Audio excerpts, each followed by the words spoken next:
श्री स्वामी समर्थ सर्वांना अवधूत चिंतन श्री गुरुदेव दत्त. तर श्रावण महिन्यामधली अशी एक सेवा आहे जे फक्त तुम्हाला 10 ते 15 मिनटं लागतील. जास्त वेळ काही नाही आहे. तुम्ही ती सकाळी करू शकता, संध्याकाळी करू शकता व दुपारी करू शकता. आणि त्याला कोणतीही पूजेची मांडणी वगैरे काही नाही आहे. एकदम साधी सरळ सोपी सेवा आहे जे की तुम्ही रोजही करू शकता किंवा गुरुवार करू शकता किंवा शुक्रवार करू शकता किंवा मग तुम्ही रेग्युलर केली तर चांगलंच आहे. कारण फक्त ह्या श्रावण महिन्यामध्ये करू शकता किंवा तुम्ही रेग्युलरही करू शकता. असं काही नाही की तुम्ही आत्ताच करू शकता, पण खूप छान अनुभव आहे.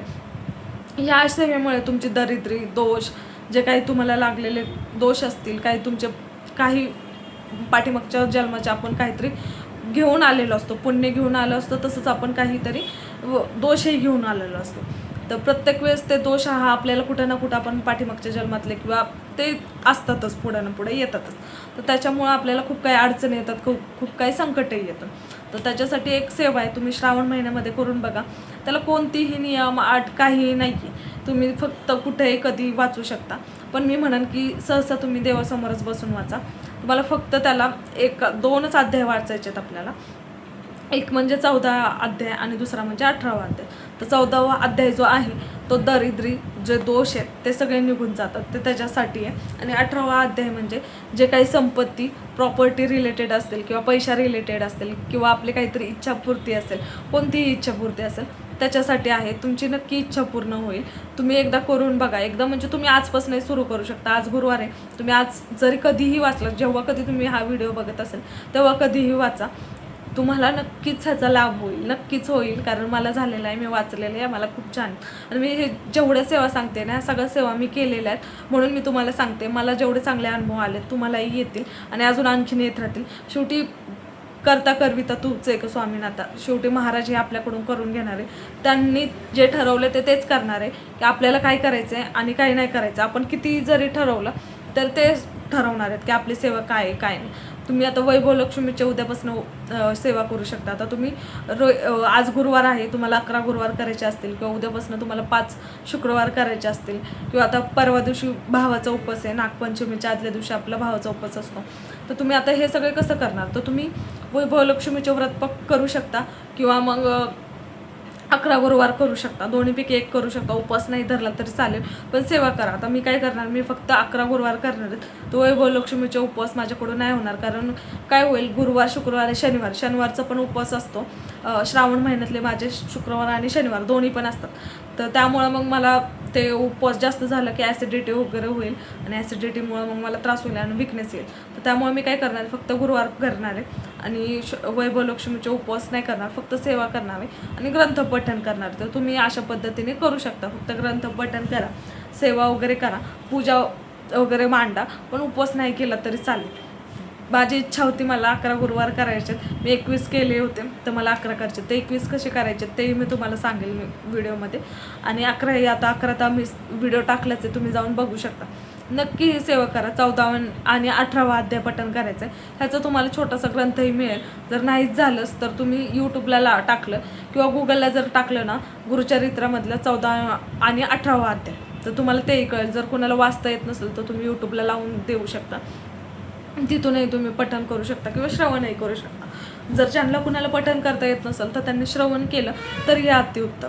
खूप छान आहे. एकदा करून बघा, नक्कीच तुम्हाला छान अनुभव येईल. तुमचे दोष वगैरे काय असेल पैसा रिलेटेड, तर माणसाला जास्तीत जास्त अडचणी ह्या पैसा रिलेटेडच असतात. ज्यावेळेस पैसा असतो त्यावेळेस सगळे प्रॉब्लेम असे सॉल्व्ह होतात. सगळ्यात मोठा अडचण म्हणजे पैसाच आहे. पैसा असणं की जॉब घर हे ऑटोमॅटिकलीच होतात आणि महाराजांची कृपा असेल तर ह्या सगळ्या गोष्टी होतातच. त्यामुळे सगळ्यात आधी महाराजांची कृपा घ्या, महाराजांचा आशीर्वाद घ्या आणि तिथून पुढे सगळे कोणतेही कार्य चालू करा. मी नेहमी सांगत असते की केंद्रामध्ये किंवा मठामध्ये जाऊन तुम्ही नारळ आणि खडीसाखर ठेवा आणि तिथून पुढंच तुम्ही तुमचे जे काही चांगले कार्य असतील ते चालू करा आणि महाराजांना विनंती करा, बाबा मी असं असं कार्य करते बाबा, जॉब घर किंवा बिझनेस कोणतंही तुमचं कार्य असेल तर तुम्ही करा. तिथून पुढे बघा महाराज तुमच्या जे रस्त्यामध्ये अडचणी जे काटे आहेत ना ते थोडे पण येणार नाही, ते सगळे काटे तुमचे जाईल. कारण हे मी सुद्धा केलेलं आहे. ज्या वेळेस मला काही चांगलं कार्य करायचं असेल किंवा माझ्या इच्छा असेल तर त्यावेळेस मी महाराजांना नारळ आणि खडीसाखर ठेवली, त्यावेळेस माझे सगळे काम पूर्ण झालेले आहेत.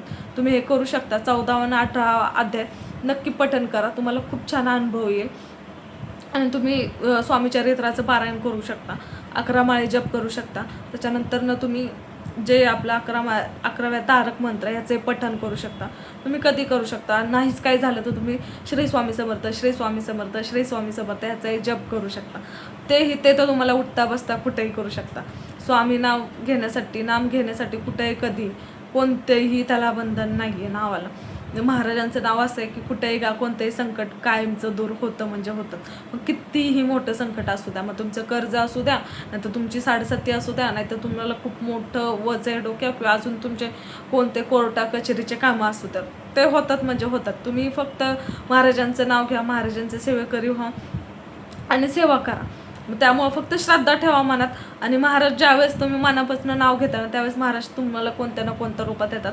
आणि येतात म्हणजे येतातच. हा माझा चांगला अनुभव आहे आणि तुम्हाला पण येईल. मी का सांगते सारखं, कारण मी त्या गोष्टी अनुभवलेल्या आहेत आणि मला खूप छान रिझल्ट पण आलेले आहेत. म्हणजे इतकं छान ना की मी ज्या गोष्टी अपेक्षाच केल्या नव्हत्या त्या गोष्टी मिळाल्या. त्यामुळे मी सांगते 14वा आणि 18वा अध्याय पठण करा. मीही केलेलं आहे. मला खूप छान अनुभव आलेले आहेत त्याच्यात. साक्षात दत्त महाराज येऊन स्वप्नात येऊन आपल्याला भेटतात आणि सांगतात. स्वतः दत्त महाराज आलेले आहेत आणि हे मला झालेले खूप वेळा झालेले दत्त महाराज आलेले. आणि मी अनुभव माझं का सांगते, कारण मला असं वाटतं की माझं चांगलं झालं आहे ना.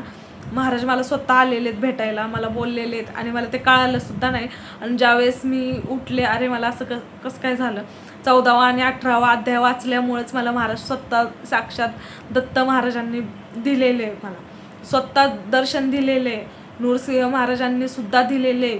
डायरेक्ट असे भगवे कपडे घालून दत्त महाराजांचे 3 रूप आले होते. ते मला कळालं नाही. ज्यावेळेस मला कळालं त्यावेळेस मी झोपेतनं उठले होते. स्वतः डायरेक्ट 3 जण आले होते, भगवे कपडे घातले होते, झोळी होती आणि त्यांनी त्यांच्या जे झोळी होते त्याच्यातनं अंगारा काढला आणि माझ्या डोक्याला लावला. त्यापासून माझ्या आयुष्यात खूप काही बदल झाले. तुम्ही 14वा आणि 18वा अध्याय नक्की पठण करा. बघा तुम्हाला पण तुमचा इतका छान अनुभव येईल ना, खूप छान होईल. जर तुम्हाला भीती वाटत असेल किंवा काही अजून दोष असतील, तुम्हाला कंटिन्युअली भीती वाटत असेल, मी एकटी असं तसं, म्हणजे सतत आपण कुठं ना कुठं जात असतो आपल्याला भीती वाटते, तर ती भीती तुम्ही 14वा आणि 18वा अध्याय वाचल्याने दूर होईल. तुम्ही ही सेवा नक्की करा. तुम्हाला नक्कीच खूप छान रिझल्ट मिळेल. खूप म्हणजे खूप. स्वतः महाराज तुम्हाला येतील आणि दर्शन देतील. हा माझा अनुभव आहे आणि माझंच नाही, असं भरपूर जणांचा अनुभव आहे की ज्यांना 14वा आणि 18वा अध्याय वाचल्याने हे झालेलं. तर तुम्ही म्हणसाल की ह्याच्यामध्ये आता जर तुमच्याकडे गुरुचरित्र असेल तुम्ही त्याच्यामधले वाचू शकता, पण त्याच्यामधले कसं आपल्याला दोष लागतात ते त्याचा आपल्याला वेगळा 14वा आणि 18वा अध्यायाचा जो ग्रंथ आहे तो ग्रंथ मिळतो. तुम्ही तो ग्रंथ आणून किंवा तुम्ही यूट्यूबला टाकलं किंवा सहसा गुगलला टाकलं ना गुरुचरित्रामधला 14वा आणि 18वा अध्याय, तर तुम्हाला डायरेक्टच तिथं PDF पण येईल. PDF मधून पण वाचू शकता. आता असं कोण नाही आहे की ज्याला गुगल वापरताच येत नाही आहे किंवा काही माहितीच नाही. ज्याला येत नसेल त्यांनी डायरेक्टली यूट्यूबला डायरेक्ट व्हॉईसमध्ये टाका 14वा आणि गुरुचरित्रामधला 14वा आणि 18वा अध्याय. डायरेक्ट तुम्ही तिथं यूट्यूबला लावून द्या, झालं. तुम्ही फक्त शांतपणे हात जोडा, महाराजांसमोर बसा. तुम्हाला खूप म्हणजे खूप छान अनुभव येईल. ज्याला वाचता लिहिता येत नाही, पण असं मला तर नाही वाटत की आत्ताच्या जगामध्ये कुणाला वाचता लिहिता येते किंवा माहिती नाही. ठीक आहे, आपले मम्मी पप्पा आजी आजोबा त्यांचं वेगळं गोष्ट आहे, पण आपल्यामधले तर असं नाही की कुणाला मोबाईलमधलं काही कळत नसतं. गुगल तर सर्वच वापरतात. गुगल वापरतात किंवा ChatGPT वापरतात किंवा जेमिनी वापरतात. त्याच्यामध्ये तुम्ही बघितलं तर डायरेक्ट टाकलं तर डायरेक्ट 14वा आणि 18वा अध्याय येईल. तुम्ही तिथं बसून महाराजांसमोर पठण करू शकता. खूप छान अनुभव येतात. खूप म्हणजे खूप छान येतात. महाराज डायरेक्ट स्वतः येतात दत्त महाराजांनी. अनुभव म्हणजे काय सांगण्याचंच हे नाही आहे. म्हणजे इतके छान वाटतं ना ज्यावेळेस आपण उठतो की बाबा देव स्वतः साक्षात आपल्याला भेटायला आला आहे. म्हणजे आपण काहीतरी चांगलं पुण्य पण केलेलं आहे आणि ते केल्यामुळं आपण काहीतरी चांगला मार्ग धरला आहे. सगळ्यात आधी तर आपण चांगला मार्ग धरला आहे दत्तसेवेमध्ये आल्यामुळं, स्वामी सेवेमध्ये आल्यामुळं, की आपण जे काही आपले दोष गुण असतील किंवा जे काही आपले मागचे पीडा असतील ते शेवटी ज्याचे त्याला भोगायलाच लागतात. पण जे भोग आहेत त्याची जी तीव्रता आहे ती महाराजांमुळे खूप काही कमी होते. म्हणजे खूप जास्त जर होणार असेल ना, म्हणजे एवढा मोठा दगड पडणार असेल ना, तर त्याचं एवढं सकस दगड पडतो आणि एकदम लागत सुद्धा नाही. म्हणजे इथपर्यंत महाराज आपल्याला साथ देतात. इथपर्यंत म्हणजे खूप मोठं संकट असेल, एवढं असणार की आपण एवढे फसणार असतो की आपण त्याच्यातनं बाहेरच नाही निघत. महाराज त्याच्यामधनं आपल्याला एवढंसं सुद्धा धक्का लागून देत नाही, एवढंसं सुद्धा. आणि एकदम कसं निघतो ना कळत सुद्धा नाही. नंतर ना त्याच्यामधनं आपण बाहेर पडलं, अरे हे तर असं झालं होतं, हे कसं काय. आपण स्वतः विचार करायला लागतो की हे तर मी हे पण नव्हतं केलं, मी कसं काय निघाले ह्याच्यामधनं, असं खूप वेळा झालेलं आहे आमचं, खूप वेळा. आणि तुम्ही कुठेही गेलं तर तुम्ही बघू शकता दत्त महाराजांची मूर्ती दिसते किंवा फोटो दिसतो किंवा गाडीवरती लावलेलं दिसतं किंवा महाराजांचं दिसतं. ते दिसण्याचं कारण एक असतं की जे काय आपल्याला संकट येणार असेल ना, ते महाराज पहिलंच त्यांच्यावरती घेत. करून बघा 14वा आणि 18वा अध्याय, तुम्हाला नक्कीच फायदा मिळेल. श्री स्वामी समर्थ. अवधूत चिंतन श्री गुरुदेव दत्त.